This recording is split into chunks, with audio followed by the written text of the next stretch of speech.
यहाँ पर हम समझने की कोशिश करेंगे किस तरीके से काइलोमैक्रॉन हो या वीएलडीएल हो या एचडीएल हो या एलडीएल हो, उसको कैसे बॉडी में हम ट्रांसफर करते हैं, सर्कुलेट करते हैं, उसका क्या इंपॉर्टेंस है, उसको एक बार देखने की कोशिश करें। बहुत ध्यान से समझने की जरूरत होती है। आपको पता है हमारे इंटेस्टाइन से जब फूड के जो भी डाइजेशन के सब्सटेंसेस होते हैं, खासतौर पर ट्राइग्लिसराइड्स, वो जब एब्जॉर्ब किए जाते हैं तो वो काइलोमैक्रॉन का हिस्सा बनते हैं। काइलोमैक्रॉन में ये नेसेंट काइलोमैक्रॉन कई तरीके की चीजों के साथ जुड़ करके अपने मेच्योर होता है। इस पर बात हो चुकी है। ये ब्लड के सर्कुलेशन में आगे की ओर बढ़ता है। लाइपोप्रोटीन लाइपेज की एक्टिविटीज की वजह से अपने भीतर से ट्राइग्लिसराइड्स और फ्री फैटी एसिड्स को फ्री करता रहता है और लास्ट में चल करके काइलोमैक्रॉन के रेमिनेंट्स बचते हैं जिसे लीवर को दे दिया जाता है। ये तो हो गया खाना खाने के बाद। आप हमेशा खाना नहीं खाते। आप हमेशा खाना नहीं खाते हैं तो करते क्या है, आप उस दौरान लीवर से ट्राइग्लिसराइड्स की डिमांड करते हैं। लीवर जैसे होता है, हम हमेशा खाना नहीं खाते लेकिन ट्राइग्लिसराइड्स की जरूरत पड़ती है तो लीवर उसे पूरा करता है। कैसे? वो ब्लड के सर्कुलेशन में वीएलडीएल को रिलीज करता है और इस तरीके से बॉडी में फ्री फैटी एसिड्स और ट्राइग्लिसराइड्स की डिमांड पूरी की जाती है। यहाँ पर भी लाइपोप्रोटीन लाइपेजेस की एक्टिविटीज देखने को मिलती है और बनता है आईडीएल, और आईडीएल के बाद ये एलडीएल में बदल जाता है। इस तरीके से हम देख रहे हैं ट्राइग्लिसराइड्स और फ्री फैटी एसिड्स की जरूरतों को हमारा शरीर कैसे पूरा करता है। ये जा करके हमारे ऑर्गन या टिश्यूज में वहां पर जा करके ये जमा होते रहते हैं। जैसी आवश्यकता होती है सेलुलर मेटाबॉलिज्म की, वैसे ट्राइग्लिसराइड्स या फ्री फैटी एसिड्स की आवश्यकता को पूरी की जाती है। और इस दौरान आपने वीएलडीएल, आईडीएल या एलडीएल के बारे में देख लिया। एलडीएल को सामान्य तौर पर हम देखते हैं, एलडीएल को सामान्य तौर पर लीवर ले लेता है, लेकिन अगर ये ब्लड वेसल्स में जा करके अपना ये ज्यादा से ज्यादा अगर इकट्ठा होता है और ब्लड वेसल्स में जा करके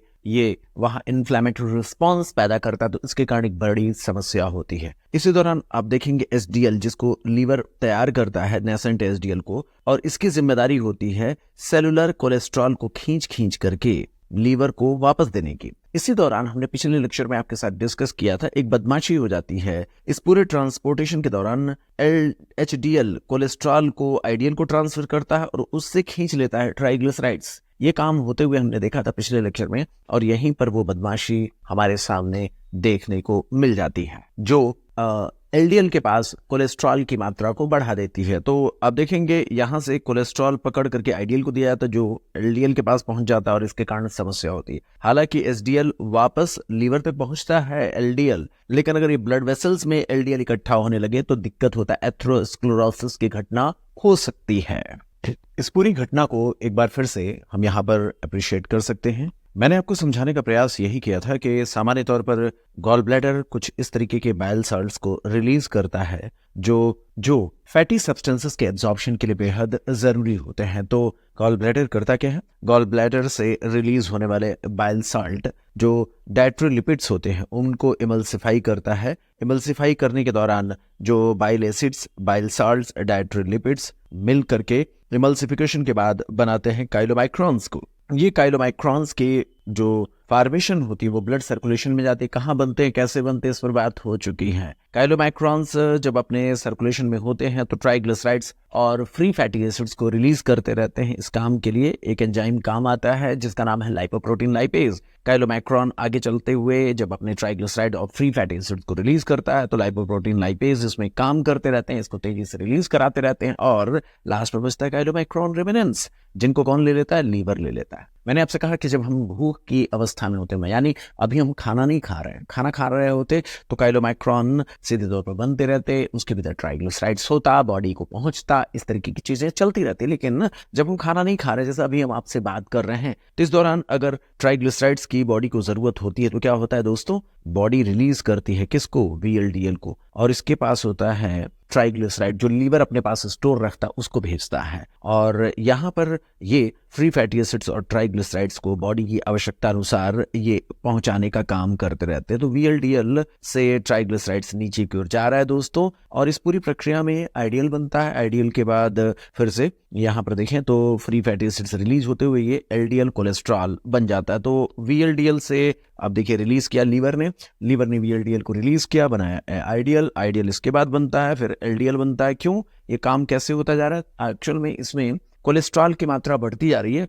ट्राइग्लिसराइड्स और फ्री फैटी एसिड जो होते हैं वो सारे के सारे खींच दिए जाते हैं। किनके द्वारा? बॉडी के एडिपोज टिश्यू के द्वारा और मसल्स के द्वारा लाइपोप्रोटीन एक्टिविटीज की मदद से ये वापस खींच लिए जाते हैं। इन सारी चीजों पर बात हुआ था, मैंने आपसे कहा था एलडीएल के पास कोलेस्ट्रॉल बहुत ज्यादा था। इस प्रक्रिया में एक्चुअल में एचडीएल भी सपोर्ट करता है। एचडीएल एक्चुअल में बॉडी के डिफरेंट पार्ट से कोलेस्ट्रॉल को खींचता है। ये रिवर्स कोलेस्ट्रॉल ट्रांसपोर्ट के लिए जरूरी होता है, लेकिन यहीं पर इससे एक बदमाशी होती है। क्या करता है ये? अपने भीतर के कोलेस्ट्रॉल को ट्रांसफर कर देता है आइडियल को ट्रांसफर करता है और उससे खींच लेता है ट्राइग्लिसराइड्स। अब होता क्या है कि ये आइडियल के पास आया कोलेस्ट्रॉल, अब ये कोलेस्ट्रॉल लगातार बढ़ता चला गया और एलडीएल के पास पहुंच गया। हालांकि एलडीएल के थ्रू ये कोलेस्ट्रॉल दोबारा लीवर तक जाएगा, ऐसा नहीं है कि ये नहीं जाएगा। आप इस चीज को बहुत ही ध्यानपूर्वक समझें कि यहाँ पर एलडीएल के थ्रू जो कोलेस्ट्रॉल है वो भी लीवर तक ही जाएगा, लेकिन ये थोड़ा इनडायरेक्ट रूट होता है और इसमें संभव है कि ब्लड के सर्कुलेशन में जाने के दौरान यहाँ पर एथेरोस्क्लेरोसिस की घटना हो जाए, और यही एथेरोस्क्लेरोसिस की घटना हमारे लिए सबसे ज्यादा महत्वपूर्ण हो जाती है। चलिए, एम्स में 2003 में पूछा गया क्वेश्चन, एक्चुअल में एलडीएल को लेकर के सवाल कई बार पूछे गए। अगर कंफ्यूजन हो पूरी सीरीज को देखिएगा, सब समझ में आ जाएगा, वायदा है मेरा। Cholesterol present in LDL, cholesterol जो एलडीएल में प्रेजेंट होता है, सवाल ये पूछा गया है, represent primary cholesterol that is remove from peripheral tissues. ये कह रहे हैं कि एलडीएल में जो कोलेस्ट्रॉल होता है वो पेरिफेरल टिश्यू से ट्रांसफर किया हुआ होता नहीं, पेरिफेरल टिश्यू से बेसिकली कोलेस्ट्रॉल को एचडीएल ट्रांसफर कराता है। ये चीज आप जानते हैं। स्टेटमेंट को बहुत ध्यानपूर्वक पढ़ना होगा। Bind to receptor and cholesterol diffuse across the cell membrane. ये कह रहे हैं कि जब कभी भी जो भी एलडीएल के पास कोलेस्ट्रॉल होता है उसका होता क्या है, वो लीवर के पास जाता है। लीवर के पास कैसे वो जाता है, कैसे लीवर एलडीएल को एक्सेप्ट करता है, उसकी बात लेकर पूछा गया। तो एक्चुअल में जब लीवर के पास पहुंचता है ना, तो पूरे एलडीएल को लीवर एब्जॉर्ब कर लेता है, अपने भीतर सक कर लेता है। आप इस चीज को यहाँ पर देखें, होता क्या है कि लीवर के पास एलडीएल रिसेप्टर जो कि ApoB100 रिसेप्टर्स होते हैं। इनका नाम क्या होता है? ApoB100 receptors. यहाँ पर एलडीएल जो बना हुआ है इसके पास है कोलेस्टेरॉल है। अब इसको खींचा जाता है। अगर मैं कहूं तो यहाँ इसका एक नाम, स्पेशल नाम दिया, लेकिन ये बेसिकली कोलेस्ट्रॉल ही है, और इसको सक कर लिया। सक करने के दौरान पूरी कोलेस्ट्रॉल को खींचा जाता है, कोलेस्ट्रॉल के साथ एलडीएल को खींचा जाता है। ये चीज बहुत ही ज्यादा महत्वपूर्ण है। और उसके बाद बॉडी के भीतर ये जाने के बाद ये अंदर चले जाते हैं। अंदर जाने के बाद यहाँ कुछ ऐसी एक्टिविटीज होती हैं जो कोलेस्ट्रॉल को फ्री किए जाते हैं, और इस दौरान कोशिश यह भी की जाती है कि कोलेस्ट्रॉल चूंकि आ चुका है इसलिए कोलेस्ट्रॉल नए न बनाए जाएं, और इन कोलेस्ट्रॉल की मदद से बाइल साल्ट्स और भी बाकी सारी चीजें, बाइल एसिड्स बनाए जाते हैं। आप समझ पा रहे हैं? तो ये सारी चीजें होती हैं। तो ये रिसेप्टर को बाइंड तो किया, कोलेस्ट्रॉल डिफ्यूज नहीं करता, पूरा का पूरा कंप्लीट एलडीएल ही डिफ्यूज होता है। ये एम्स में पूछा गया सवाल रहा है। On accumulation within the cell inhibit replenishment of LDL receptor. Yes, जो ही एलडीएल भीतर ज्यादा पहुंचने लगता है ये अपने रिसेप्टर्स को कम करने लगता है। ये बात एकदम सही है, ठीक बात है। अब जब ये सेल के भीतर इंटर कर जाता है तो ये सप्रेस करता है activities of acetyl coenzyme A की और कोलेस्ट्रॉल एसाइल ट्रांसफरेजेस की। तो ऐसा नहीं है, ये एक्चुअल में जब ये कोलेस्ट्रॉल पहुंचता है तो एसाइल को कोलेस्ट्रॉल एसाइल ट्रांसफर ACAT जो ये एंजाइम है इसकी एक्टिविटीज बढ़ाई जाती है। कैसे? जब हम लिपिड मेटाबॉलिज्म में चलेंगे तो इस पर बात करेंगे। तो मैंने आपसे कहा एलडीएल के रिसेप्टर्स होते हैं, एलडीएल के रिसेप्टर इसे पूरा एक्सेप्ट कर लेते हैं। जब ये भीतर की ओर जाता है तो एलडीएल के, चूंकि एलडीएल अंदर आ चुका है तो इसलिए एलडीएल रिसेप्टर्स अब सप्रेस कर दिया है, तो उतने ज्यादा एक्सपोज नहीं रहते हैं। ये सारी चीजें आपको पता होना चाहिए। और जब कोलेस्ट्रॉल अंदर जाता है ना दोस्तों, तो यहाँ पर ACAT एसिटाइल या एसाइल कोएंजाइम ए ट्रांसफरेज, जो acyl coenzyme A cholesterol acyl transferase ACAT enzyme की एक्टिविटीज बढ़ जाती है। ये चीज आपकी जानकारी में होना चाहिए, ये एक फैक्ट है। अब यहाँ पर देखा जाए तो एपोलाइपोप्रोटीन के बारे में देखें तो हमने ApoC1 ApoC2 के बारे में देखा था। इस चीज की एक्टिविटीज के बारे में आपको पूरी सीरीज को पढ़ना होगा तो समझ में आएगा। पहले बात हो चुकी है, ये लाइपोप्रोटीन लाइपेज की एक्टिविटीज को बढ़ाता है। ApoC3 लाइपोप्रोटीन लाइपेज की एक्टिविटीज को घटाता है। ApoA1 और ApoA2 ये दोनों ही मिल करके LCAT, याद होना चाहिए, ये पेरिफेरल टिश्यूज से कोलेस्ट्रॉल की एक्टिविटीज को, कोलेस्ट्रॉल के रिवर्स ट्रांसपोर्टेशन को बढ़ाने का काम करते हैं। तो ये चीज आपकी जानकारी में होना चाहिए। मेन है ApoA1, इसके बारे में हमारी जानकारी होनी चाहिए। अब बात करते हैं हाइपरलिपिडीमिया की। इसमें क्या होता है? हाइपरलिपिडीमिया दो तरीके की होती है। इसमें ध्यान रखिएगा, प्राइमरी और सेकेंडरी हाइपरलिपिडीमिया। बहुत अच्छे से बता रहा हूँ मैं यहाँ पर। आप मेडिसिन और बायोकेमिस्ट्री, खासतौर पे ये मेडिसिन का टॉपिक है, उसको पूरा का पूरा आपको समझने में मदद मिल जाएगा। तो ये जो प्राइमरी लेवल पर जो हाइपरलिपिडीमिया होती है, ये बेसिकली फैमिलियल हाइपरलिपिडीमिया हो, और जो सेकेंडरी हाइपरलिपिडीमिया होती है वो एक्वायर्ड हाइपरलिपिडीमिया होती है। ध्यान रहे, सबसे ज्यादा कॉमन सेकेंडरी होती है, या आमतौर पर इसके कुछ एक्वायर्ड कॉजेज होते हैं और प्राइमरी के जेनेटिक कॉजेज होते हैं। तो ये सेकेंडरी का जो एक्वायर्ड कॉजेज होते हैं उसके बारे में थोड़ी सी बात हो जाए। सेकेंडरी के जो कॉजेज होते हैं उसमें ओबेसिटी हो गई, डायबिटीज मेलिटस हो गया, कार्बोहाइड्रेट के रिच जब हम डाइट्स लेते हैं, या फिर हाइपोथायराइडिज्म हो गया, या कोई पर्सन बहुत ज्यादा वाइन लेते हैं, अल्कोहल लेते हैं। तो ये सारे मामले हाइपरलिपिडीमिया से रिलेटेड होते हैं। क्यों, अभी हम बात करते हैं। एक चीज और, हाइपरलिपिडीमिया के सिम्टम्स कब आते हैं? तो सामान्य तौर पर आपने देखा होगा, शुगर अगर किसी का कंट्रोल नहीं है तो उनके ट्राइग्लिसराइड्स भी बढ़े हुए होते हैं। अगर आपको इंसुलिन का रेजिस्टेंस वाला कोई पेशेंट मिले तो आप उसकी लिपिड प्रोफाइल टेस्ट अगर आप चेक करेंगे तो उसमें आपको सीधे तौर पर दिख जाएगा कि उसका ट्राइग्लिसराइड भी बढ़ा हुआ मिल सकता है। इसलिए शुगर को कंट्रोल करना बहुत जरूरी हो। शुगर को कंट्रोल करना इसलिए जरूरी है ताकि ट्राइग्लिसराइड्स लिपिड प्रोफाइल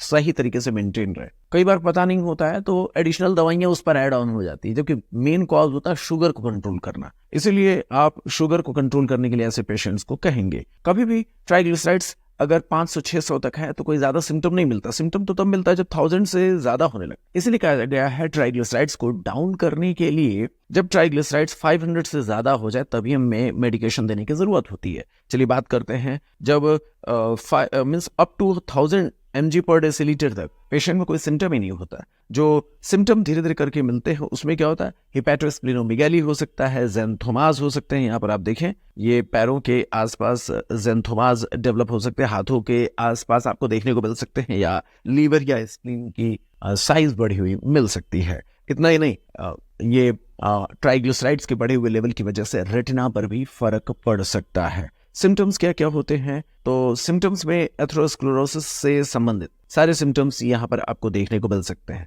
हाइपरलिपिडीमिया में वो जो सिम्टम्स होते हैं वो एथेरोस्क्लेरोसिस तक अगर बढ़ गए तो ये chest pain, shortness of breath जैसे सिम्टम्स, जो भी एथेरोस्क्लेरोसिस के कॉन्सिक्वेंसेस हो सकते हैं जाइना के, वो आपको देखने को मिल सकते हैं। आप कल्पना करते रहिए। इतना ही नहीं, अगर ये चाहे तो एक्यूट पैंक्रियाटाइटिस भी संभव है, जिसमें एपिगैस्ट्रिक पेन, रेडिएटिंग पेन जो आपको पीछे की ओर जाती हुई लगने लगती है, तो वो भी पेशेंट कहेगा कि हमें बहुत तेजी से पेन हो रहा है जो बैक साइड में रेडिएट कर रहा है। तो एक्यूट पैंक्रियाटाइटिस के मामले भी हाइपरलिपिडीमिया के साथ जोड़ करके सोचे जा सकते हैं। ये आपने अक्सर पेशेंट में देखा होगा, ऐसे लोग जो वाइन पी करके आते हैं, बहुत ज्यादा दारू पी लेते हैं, उनमें एक्यूट पैंक्रियाटाइटिस के होने के चांसेस इसी हाइपरलिपिडीमिया के साथ एसोसिएटेड होता है। सेकेंडरी जो मामले होते हैं वो एक्वायर्ड होते हैं। एक्वायर्ड में क्या, ओबीज लोगों में, आपको बताओ ना, ओबीज लोगों में लीवर में ज्यादा से ज्यादा ट्राइग्लिसराइड पहुंचता रहता है। इसलिए ट्राइग्लिसराइड का redistribution in form of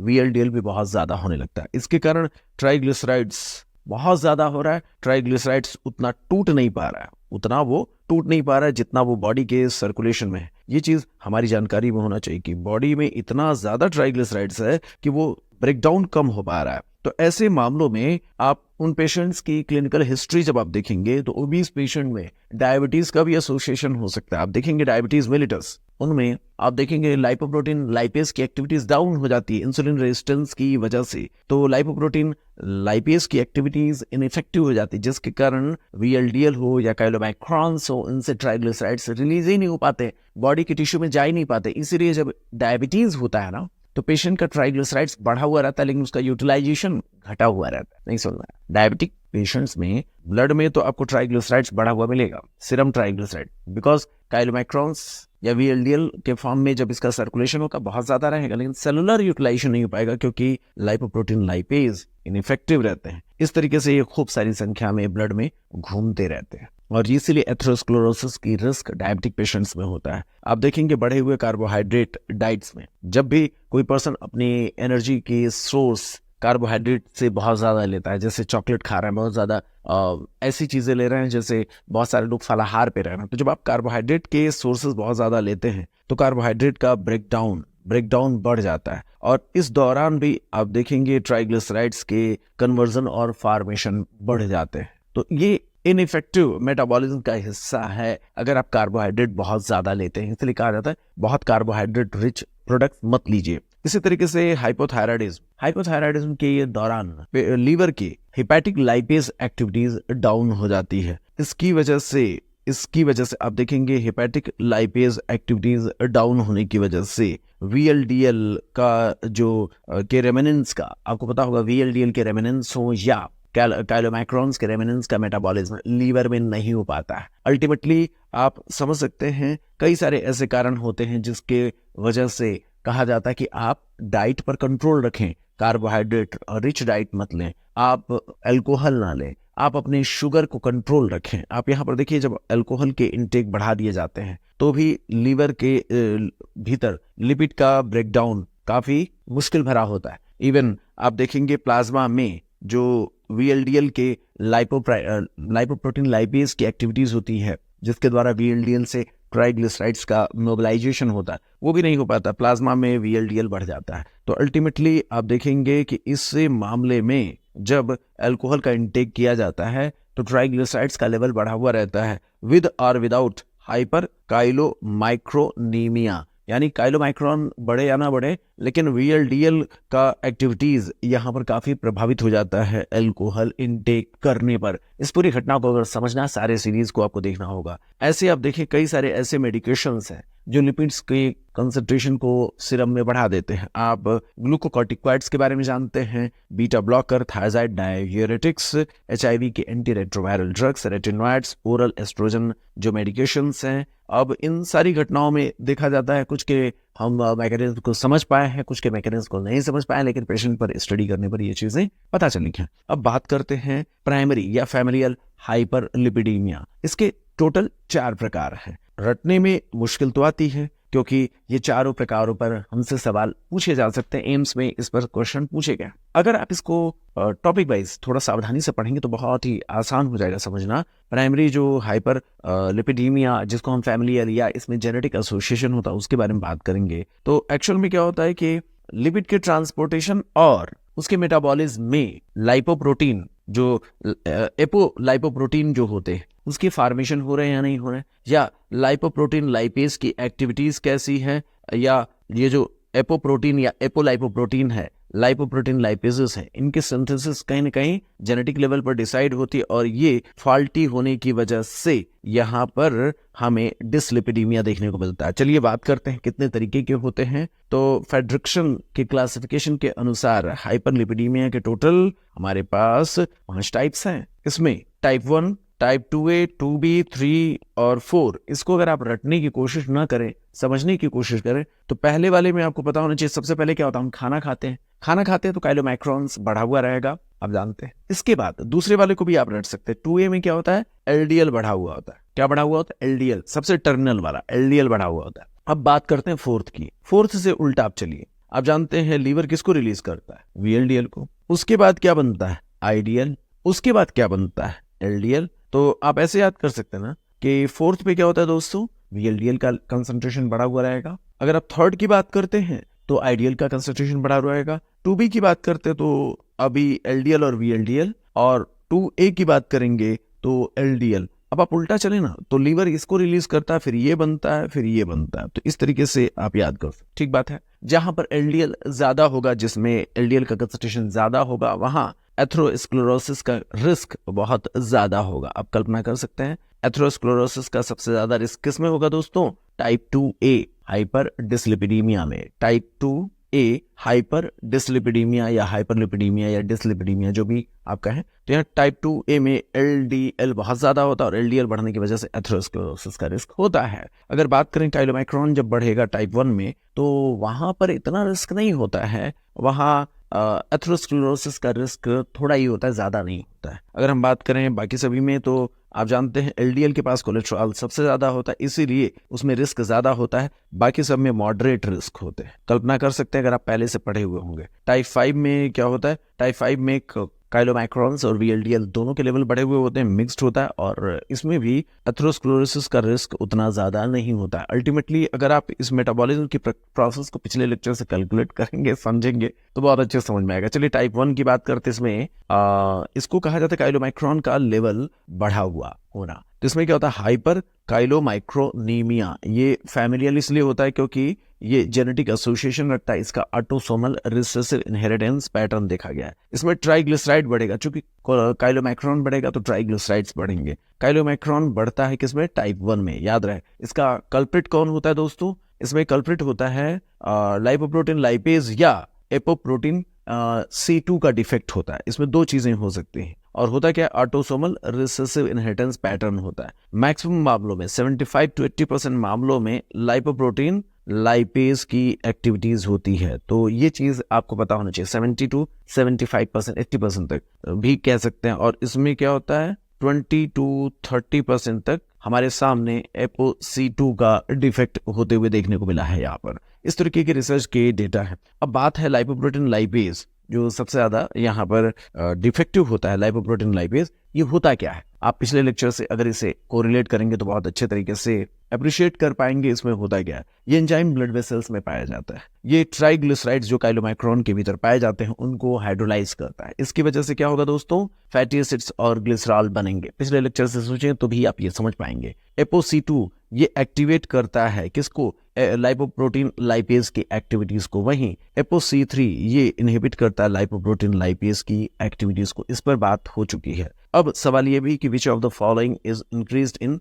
lipoprotein lipase deficiency. Lipoprotein lipase की डिफिशियंसी अगर होती है तो काइलोमाइक्रॉन का लेवल बढ़ेगा। हालांकि अगर ये ऑप्शन ना रहे तो VLDL भी बढ़ सकता है। आप इस लेक्चर की शुरुआत में ही एक जो पहला इमेज था उसमें इस चीज को अप्रिशिएट कर सकते हैं। केस स्टडी लेते हैं। 26 ईयर ओल्ड राघव एक स्टूडेंट हैं दिल्ली यूनिवर्सिटी के। वो आते हैं इमरजेंसी डिपार्टमेंट में with the complain of abdominal pain for the 2 hours। वो ये भी कह रहे हैं कि पेन रेडिएट कर रहा बैक को, और उसकी जो नंबरिंग वो दे रहे हैं 8 out of 10 ऑफ सीवियरिटी पर। वो ये बात कह रहे हैं बहुत ज्यादा पेन। उन्होंने हालांकि वो वेल बैलेंस डाइट खाते हैं और दारू के रूप में वो सिर्फ शराब के तौर पर 2 to 3 बियर्स ही लेते हैं, और कह रहे हैं कोई एब्डोमिनल ट्रॉमा भी अभी इधर नहीं हुआ था। फैमिली में हाइपरटेंशन उनके फादर को रहा है, और फिजिकल एग्जामिनेशन में पेन हो रहा है, light palpation on epigastric region. Epigastric region में थोड़ा सा दबाने पर पेन भी फील हो रहा है। हिपैटोस्प्लिनोमेगाली भी देखा गया है। जाहिर सी बात है ट्राइग्लिसराइड्स बढ़ रहे हैं तभी ये हिपैटोस्प्लिनोमेगाली हुआ होगा। Multiple small red yellow papules, वही जो मैंने कहा था ना, रेटिना पर जाकर रेटिना के आसपास ट्राइग्लिसराइड्स का डिपोजिशन, और पेशेंट के बटक्स और शोल्डर पर भी ये चीजें देखने को मिल रही हैं। अब बात यह है कि लेबोरेटरी रिजल्ट्स में हम क्या देख रहे हैं, कोलेस्ट्रॉल ठीक ही है, ट्राइग्लिसराइड्स यहाँ बहुत ज्यादा बढ़ा। बाकी लाइपेज एक्टिविटीज भी ठीक है। जो सबसे ज्यादा समस्या है वो ट्राइग्लिसराइड्स के बढ़े हुए हो, और इतनी यंग एज में अगर ट्राइग्लिसराइड्स बढ़ा हुआ तो उसका फैमिलियल एसोसिएशन हो सकता है। तो which deficiency of the following protein is most likely responsible for this patient's presentation. इसमें क्या हो सकता है, लाइपोप्रोटीन लाइपेज की एक्टिविटीज प्रभावित हुई है, या एपोलाइपोप्रोटीन 2 का मामला है, या फिर हम यहाँ पर इसको सीधे तौर पर कह सकते हैं कि एसाइल कोएंजाइम ए डिहाइड्रोजनेज की एक्टिविटीज है, या एपोलाइपोप्रोटीन ई का ये मामला है। तो इसको लेकर के हमारे दिमाग में सवाल हो सकता है। तो चलते हैं ऑप्शंस को देखते हैं। अ deficiency of which of the following protein, lipoprotein lipase या एपोलाइपोप्रोटीन। तो ट्राइग्लिसराइड्स के बढ़ने के 2 ही कारण होते हैं, लेकिन इन दोनों में से अगर किसी एक ऑप्शन को चूज करना है तो हमें पहला ऑप्शन चूज करना होगा, क्योंकि 70 to 80% मामले में इसी की कमी होती है, इसके मामले थोड़े कम होते हैं। तो पहला ऑप्शन हमारा सही होगा। सेकंड ऑप्शन भी सही है, लेकिन टाइप 1 फैमिलियर हाइपर डिसलिपिडीमिया या हाइपरलिपिडीमिया के मामलों में ऑटोसोमल रिसेसिव कंडीशन, जो कि लाइपोप्रोटीन लाइपेज की कमी की वजह से होता है, यहाँ डिफिशियंसी होती है। इसमें एक्यूट पैंक्रियाटाइटिस हो सकता है, हिपैटोस्प्लिनोमेगाली हो सकता है, इरप्टिव ज़ैंथोमास के मामले देखने को मिल सकते हैं। तो इरप्टिव ज़ैंथोमास। इसके अलावा लेबोरेटरी इन्वेस्टिगेशन में ट्राइग्लिसराइड्स का लेवल बढ़ा हुआ होना, और इसमें माइल्डली एलिवेटेड कोलेस्ट्रॉल भी हो सकते हैं। अब बात करते हैं एपोलाइपोप्रोटीन 2 C2। तो क्या ये सही है? तो दोनों के बीच में अगर आप कंपैरिजन करेंगे तो ये एक रॉन्ग ऑप्शन बन जाता है। कारण ये है कि टाइप 1 हाइपरडिस्लिपिडीमिया में एपोलाइपोप्रोटीन C2 की डिफिशियंसी होने से 20% या उससे कम ही मामले होते हैं। 80% तक 70 to 80% तक मामले इसी की वजह से होते हैं, जो पहला ऑप्शन है। ठीक है, तो लाइपोप्रोटीन लाइपेज की वजह से। अगर बात करें एसाइल कोएंजाइम ए डिहाइड्रोजनेज, तो ये क्या करता है, ये फैटी एसिड को एसिटाइल कोएंजाइम ए में बदलता है। इसका कोई लेना देना नहीं है। यहाँ पर अगर ऐसा होता है तो हम इसको बायोकेमिस्ट्री में पढ़ते हैं कि उसकी वजह से हाइपोकीटोटिक हाइपोग्लाइसीमिया की घटना होती है। जब हमें जरूरत होती है, हमें एनर्जी की जरूरत होती है, उस समय एक ट्रांसफॉर्मेशन नहीं हो पाता, तो वो समस्या अलग ही तरीके की होती है। एपोलाइपोप्रोटीन ई, इसका क्या काम होता है, ये लाइपोप्रोटीन के रेमेनेंस को खींचने के काम में आता है। तो ऐसे मामले में क्या होता है, एपोलाइपोप्रोटीन का इंपॉर्टेंस कहां पर होता है दोस्तों, बताइए। ये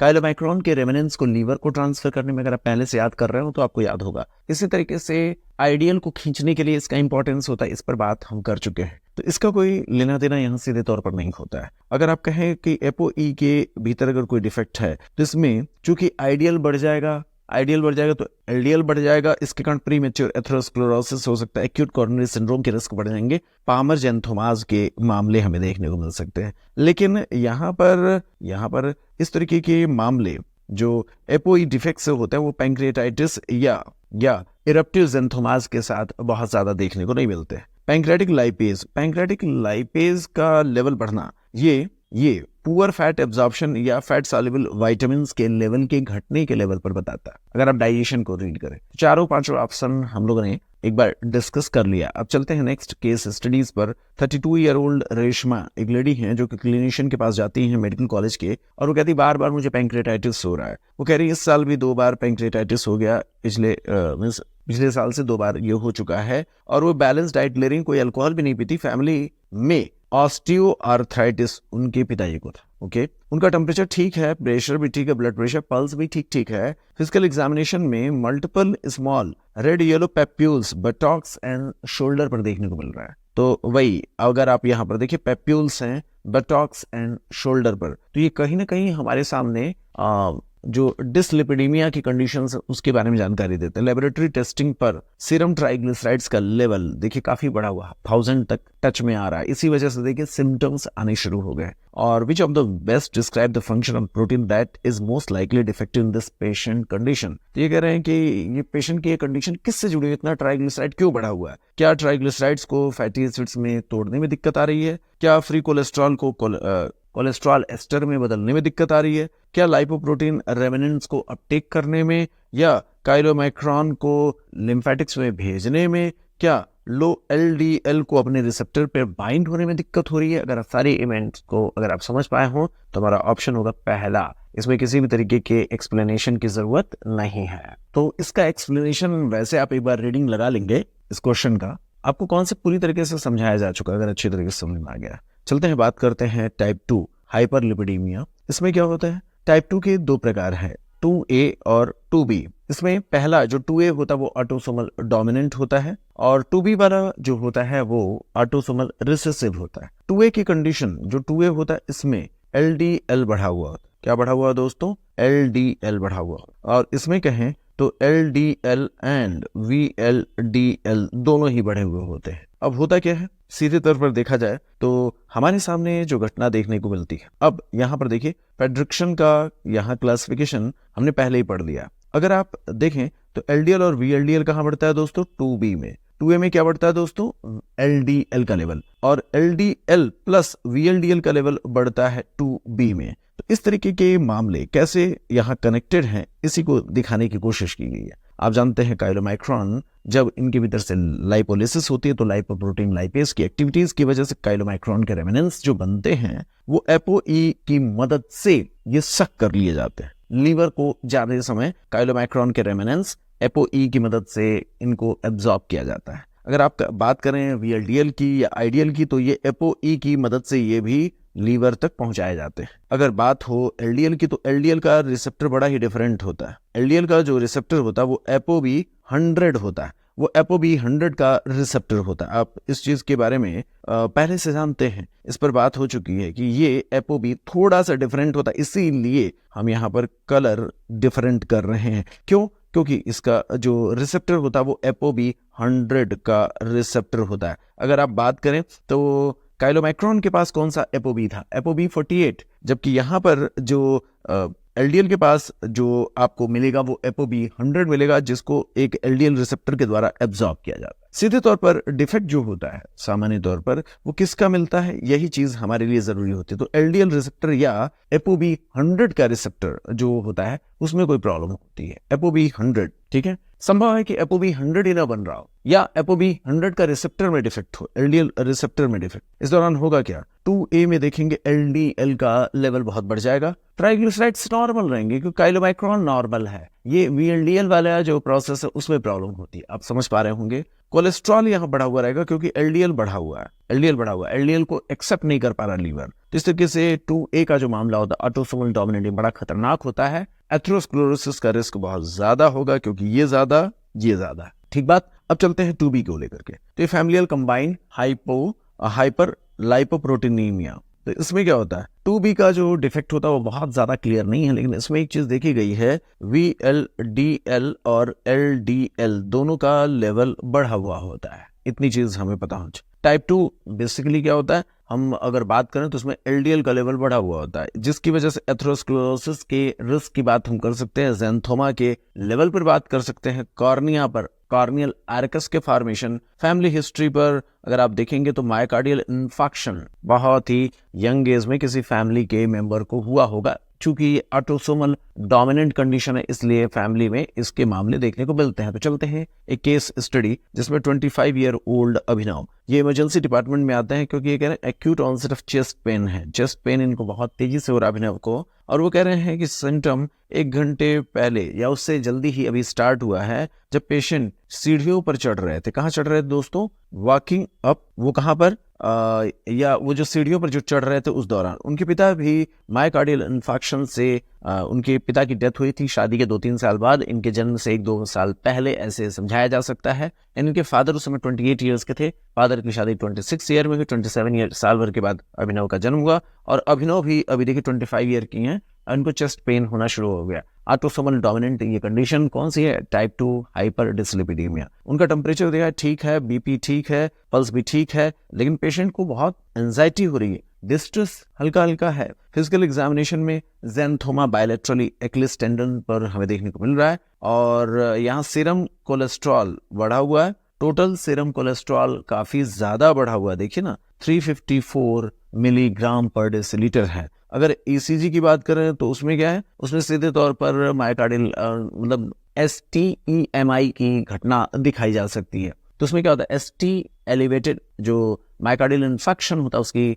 ECG यहाँ थमाई जा सकती है। आपसे सवाल में which of the following condition has the same inheritance pattern as this patient have, जिसमें सिस्टिक फाइब्रोसिस, हेमोफिलिया, ये कह रहे हैं कि जो पैटर्न इस पेशेंट में देखने को मिला अभिनव में, उस पैटर्न पर कौन सी और दूसरी बीमारी हो सकती है, इनडायरेक्ट क्वेश्चन है ये। तो इसमें सीधे तौर पर हम कह सकते हैं सिस्टिक फाइब्रोसिस, थोड़ा सा देखना होगा, सिस्टिक फाइब्रोसिस थोड़ी सी ये चीज सोचना होगा, हेमोफिलिया A, LHON या मैक्यून एल्ब्राइट या हंटिंगटन। तो आपको पता ना टन वाले ही जो होते हैं, टन वाले जो होते हैं यही ऑटोसोमल डोमिनेंट होते हैं। बाकी सारे ये सिस्टिक फाइब्रोसिस क्या है, ऑटोसोमल रिसेसिव कंडीशन होती है। हेमोफिलिया A और बाकी सारी चीजों के बारे में आप सोचेंगे बताएंगे। अगर इसमें देखा जाए टाइप 2 हाइपर डिसलिपिडीमिया की जो कंडीशन है वो ऑटोसोमल डोमिनेंट कंडीशन होती है, जिसमें डिफेक्ट हो सकता है या अब्सेंस हो सकता है ApoB100 में या LDL के रिसेप्टर में। इसमें जल्दी ही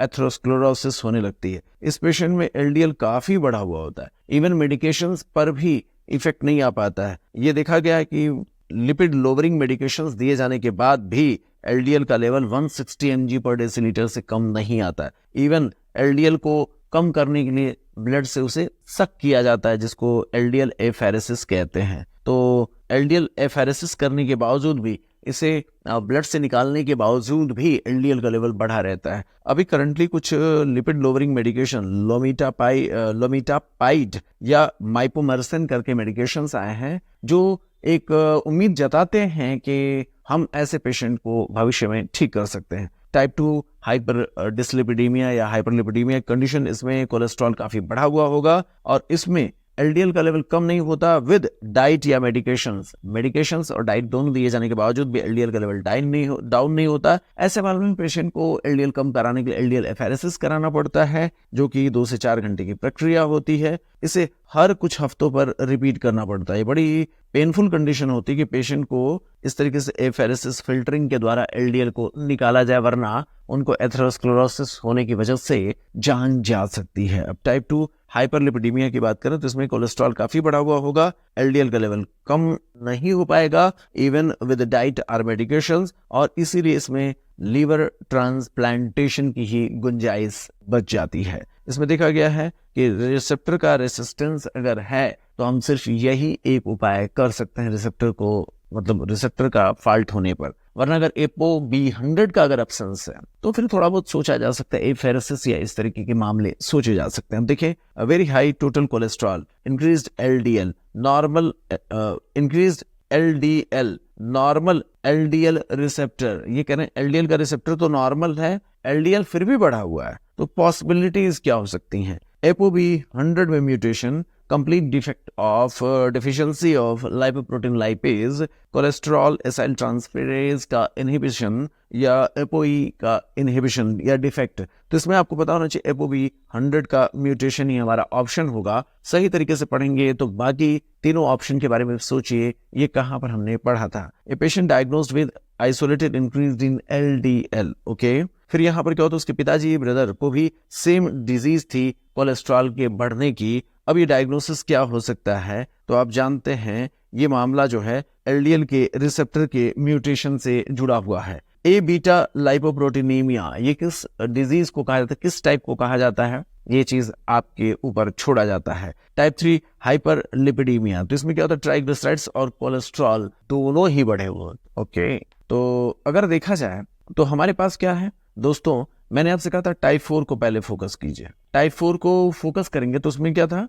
टाइप 1 को सबसे पहले फोकस कीजिए। टाइप 1 को अगर आप फोकस करेंगे, टाइप 1 में काइलोमाइक्रॉन का लेवल बढ़ा हुआ था, टाइप 2 में एलडीएल का लेवल बढ़ा हुआ था। किसका? एलडीएल का। अब इसके बाद होता है टाइप 3। टाइप 3 एलडीएल से पहले क्या होता था दोस्तों, टाइप 3 में क्या होता, आईडीएल का लेवल बढ़ा हुआ था, आईडीएल। और टाइप 4 में क्या होता दोस्तों, टाइप 4 में रिकॉल करिए, टाइप 4 में जो बढ़ा हुआ होता है वो VLDL का बढ़ा हुआ लेवल होता है। तो इसमें देखा जाता है ट्राइग्लिसराइड्स का भी लेवल बढ़ा हुआ मिलेगा, VLDL का लेवल बढ़ने की वजह से, और कोलेस्ट्रॉल का लेवल भी बढ़ा हुआ मिल जाएगा। इसमें इसे ब्रॉड बी डिजीज कहते हैं, इसमें रेमिनेंट रिमूवल डिजीज कहते हैं, चूंकि रेमिनेंट वापस नहीं ले आते इसलिए VLDL बढ़ा हुआ रहता है। इसमें ApoE जिसके द्वारा खींचे जाते हैं, अगर आप पहले से पढ़े हुए हो VLDL के मेटाबॉलिज्म को तो बिल्कुल समझ पाएंगे। इसमें मेल कल्प्रिट ApoE के डिफेक्ट की वजह से होता है। आप जानते हैं काइलोमाइक्रॉन का रेमिनेंस हो, ApoE की मदद से यहाँ रिसेप्टर्स होते हैं जो इसे खींच लेते हैं। ऐसे VLDL हो तो उससे भी खींचने के लिए ApoE होता है, और आइडियल हो तो उसके लिए भी ApoE ही होता है। अगर आप देखें तो इस लेवल पर क्या होते हैं, ट्राइग्लिसराइड्स के साथ साथ कोलेस्ट्रॉल भी होते हैं, है ना। इसीलिए कहा जाता है कि यहाँ पर ट्राइग्लिसराइड्स और कोलेस्ट्रॉल दोनों के लेवल बढ़े हुए सीरम में हमें देखने को मिल जाते हैं। टाइप 3 को हम कहते हैं, अभी मैंने आपसे सवाल पूछा था ना, यही सवाल था, फैमिलियल डिसबीटा लिपिडीमिया या लाइपोप्रोटीनीमिया। तो ये जो डिसबीटा लाइपोप्रोटीनीमिया या बीटा लाइपोप्रोटीनीमिया, ये जो सवाल पूछा जाता है वो टाइप 3 को लेकर के सवाल पूछे जाते हैं। इसमें काइलोमाइक्रॉन का रेमिनेंस हो सकता है, या VLDL का जो मामला है वो यहाँ पर हो सकता है। एपोलाइपोप्रोटीन जो होता है, ApoE या एपोप्रोटीन E जिसको कहते हैं, वो यहाँ डिफेक्टिव हो जाता है। इसके कारण काइलोमाइक्रॉन के रेमिनेंस और VLDL के रेमिनेंस का बढ़ा हुआ कंसंट्रेशन हमें देखने को मिल जाता है। इससे मामलों में प्रीमेच्योर एथेरोस्क्लेरोसिस होगी, लेकिन उतना रिस्क नहीं होगा जितना 2A में होता है। वहां एथेरोस्क्लेरोसिस का रिस्क बहुत ज्यादा होता है। Which of the following type of hypertriglyceridemia is associated with increase in chylomicron and VLDL remnants? तो आप जानते हैं ये टाइप 3 होता है, जिसमें काइलोमाइक्रॉन के रेमिनेंस और VLDL का लेवल दोनों का बढ़ा हुआ होता है। आप इस चीज को जानते हैं। यहाँ पर यही तो हमने आपसे कहा था कि यहाँ आइडियल टाइप 3 में क्या होता है, आइडियल का लेवल बढ़ा हुआ होगा, सॉरी माफ करेंगे अगर इससे पहले कुछ बोला हो। VLDL का लेवल टाइप 4 में होता है। अगर आप देखें तो यहाँ पर V और यहाँ V आपको पता ही है वी, तो यहाँ VLDL जो होता है ये आपस में जुड़े हुए टर्म के तौर पर आप इसे रिकॉल कर सकते हैं ताकि कंफ्यूजन कम से कम रहे। तो V और यहाँ का V आपको याद रहना चाहिए। अब बात है यहाँ पर टाइप 3 की, तो यहाँ आइडियल का लेवल बढ़ा हुआ मिल जाएगा। और टाइप 2B की बात करें तो ये LDL और VLDL, और यहाँ पर LDL का लेवल बढ़ा हुआ होना। उम्मीद करता हूँ ये सारी चीजें आपको समझ में आ गई होंगी। यहाँ अगर टाइप 4 की बात कर रहे हैं, टाइप 4 की, तो टाइप 4 की क्या प्रॉब्लम होती है दोस्तों, यहाँ VLDL का लेवल और ट्राइग्लिसराइड्स का लेवल यहाँ पर काफी राइज किए हुए होता है। तो यहाँ लाइपोप्रोटीन लाइपेज के फॉल्ट होने की वजह से टाइप 4 हाइपर डिसलिपिडीमिया या हाइपरलिपिडीमिया कंडीशंस देखने को मिलती है। ये भी ऑटोसोमल डोमिनेंट कंडीशन होता है। इसमें VLDL की सिंथेसिस बढ़ जाती है लेकिन उसका रिमूवल नहीं हो पाता है। इसके कारण हाइपर ट्राइग्लिसराइड्स बढ़े हुए मिलते हैं, VLDL बढ़ा हुआ मिलेगा, काइलोमाइक्रॉन्स भी बढ़े हुए मिलेंगे, ट्राइग्लिसराइड्स का लेवल बढ़ा हुआ होगा, लाइपोप्रोटीन लाइपेज एक्टिविटीज घटे हुए होंगे, VLDL तोड़ा नहीं जा सकता। इसके कारण यहाँ पर भी एक्यूट पैंक्रेटाइटिस और एथेरोस्क्लेरोसिस समय से पहले डेवलप हो सकता है। तो चलिए देखते हैं। 22 year old Raghav emergency department में एपिगैस्ट्रिक पेन, और वो कह रहे हैं कि उनका पेन जो है बैक तक जा रहा है और 9 आउट ऑफ 10 सीवियरिटी का है। द पेशेंट एक ऐसा डाइट ले रहे हैं जो फ्रेश फूड का है, वेजिटेबल्स का है। वो 3 से 4 वाइन हर हफ्ते पीते हैं लेकिन सोशल ओकेजन पर पीते हैं। फैमिली हिस्ट्री में रिकरेंट एपिसोड्स ऑफ पैंक्रेटाइटिस उनके फादर को रहा है और चाचा जी को रहा है। बाकी सारी चीजें ठीक है, बीपी भी ठीक है, टेम्परेचर भी ठीक है, पल्स भी ठीक है, लेकिन यहाँ पर देखा गया tenderness, light palpation of the epigastric region पर करने पर उनको पेन हो रहा है। अब एब्डोमिनल एग्जामिनेशन करने पर भी हिपैटोस्प्लिनोमेगाली पता चल रहा है और ज़ैंथोमास पेशेंट के बायलैटरल एल्बोज पर देखने को मिल रहा है। विच of the following set of laboratory finding would be the most expected in this patient. अब सवाल ये है ना कि यहाँ पर पेशेंट में क्या हमें देखने को मिलेगा। तो अलग अलग तरीके से इस क्वेश्चन में हमें ट्राइग्लिसराइड्स, सीरम लाइपेज और सीरम कोलेस्ट्रॉल, एक्चुअल में अगर आप बात देखें तो ट्राइग्लिसराइड्स ये काइलोमाइक्रॉन वाले लेवल पर हमें एक तरीके से जानकारी दे देता है। काइलोमाइक्रॉन हो या VLDL के मामले पर जानकारी दे देता है।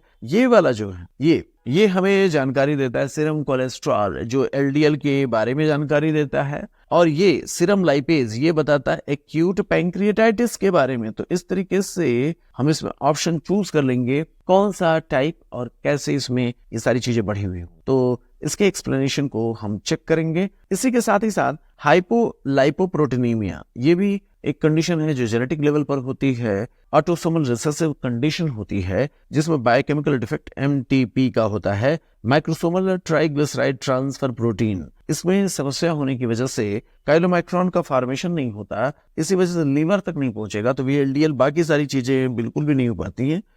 LDL भी नहीं बनेगा, IDL भी नहीं बनेगा, VLDL भी नहीं बनेगा, काइलोमाइक्रॉन भी नहीं बनेगा। यहाँ पर होता है HDL का लेवल नॉर्मल, लेकिन माइक्रोसोमल ट्राइग्लिसराइड ट्रांसफर प्रोटीन में फॉल्ट होने की वजह से ये समस्या होती है। एक्यांथोसाइटोसिस, पिगमेंटरी रेटिनाइटिस जैसे मामले देखने को मिलते हैं। यहाँ पर देखा गया है कि अगर हाइपोलाइपोप्रोटीनीमिया अगर हो रहा है दोस्तों, तो इसमें जो फैट सॉल्युबल विटामिन है उनकी कमी हो सकती है, विटामिन K का लेवल कम हो जाएगा। और इस तरीके से हम यहाँ पर क्या देखेंगे, यहाँ अब्सेंस जो हमें देखने को मिलता है वो किस लेवल पर देखने को मिलेगा उस पर हम चर्चा करेंगे। अब नेक्स्ट लेवल पर हम बात करेंगे प्लाज्मा का लिपिड प्रोफाइल, यानी लिपिड प्रोफाइल जो टेस्ट होती है उसका क्या इंपॉर्टेंस है, इस पर हम अगले लेक्चर में आपके साथ डिस्कस करेंगे।